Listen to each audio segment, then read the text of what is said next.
In this tutorial, I will show you how to knit the invisible cast on using an additional yarn, which is a piece of scrap yarn of a different color. You would also need 2 knitting needles. To begin, work with 1 knitting needle. My working yarn is the yellow one.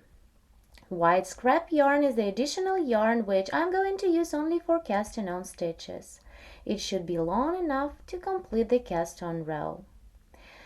Make a slip knot with your working yarn and put this first loop on the needle. This is our first cast on stitch.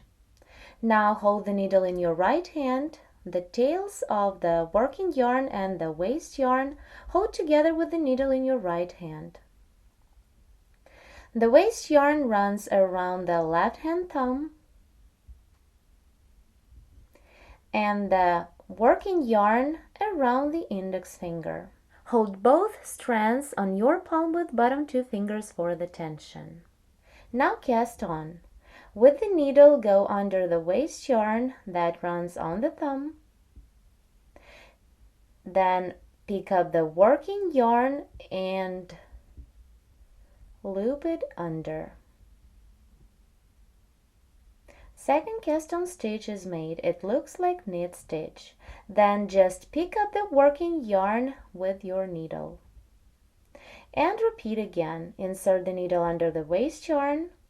Take the working yarn that runs down of your index finger and loop it under. And again, just pick up the working yarn with the needle. Again, go under the strand that is closest to you. Take the working yarn and loop it under. The stitch looks like a knit stitch. And then pick up the working yarn with the needle. This stitch looks like a purl stitch. Here you can see it looking at our previous cast on stitches. Continue, insert the needle under the waste yarn. Take the working yarn and loop it under. Then yarn over the needle. Continue in this way and cast on the number of stitches you need.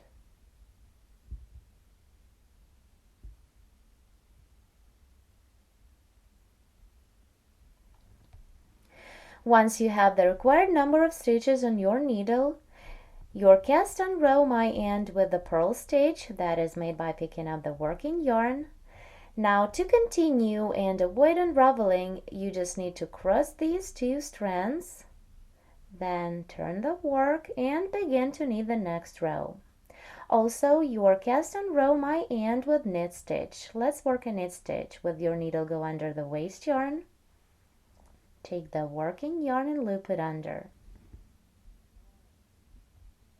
In this case, you just turn the work and continue with the next row. Right now the waste yarn is holding my cast on stitches in place so I can continue to knit.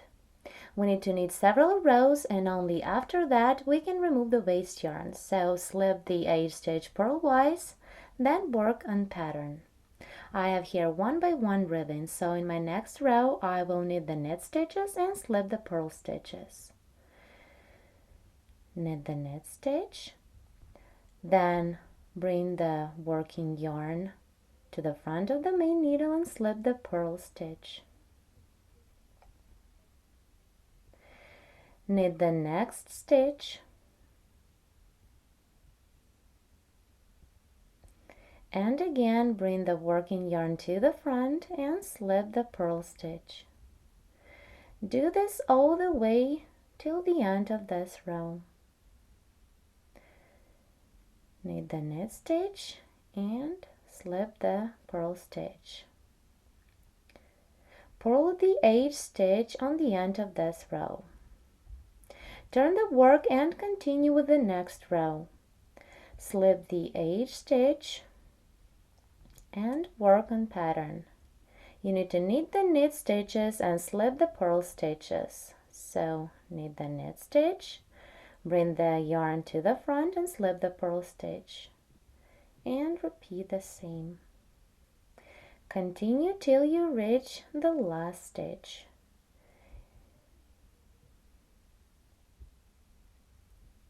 Knit and slip, knit and slip. Now purl the last stitch for the edge. Second row is completed.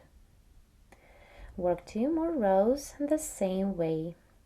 Slip the edge stitch, knit the knit stitch, bring the yarn to the front and slip the purl stitch.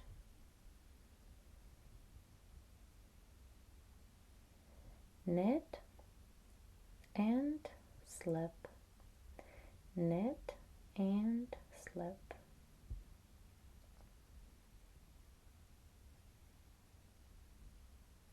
Purl the edge stitch. Turn the work and make the last row. Slip the edge stitch, knit the knit stitch, and slip the purl stitches. Knit and slip. Knit all knit stitches and slip all purl stitches. Then purl the last stitch. Right now we can remove the waste yarn simply by pulling the end of our waste yarn.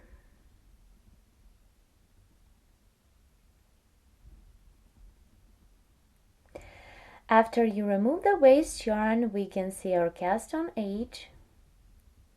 It is invisible.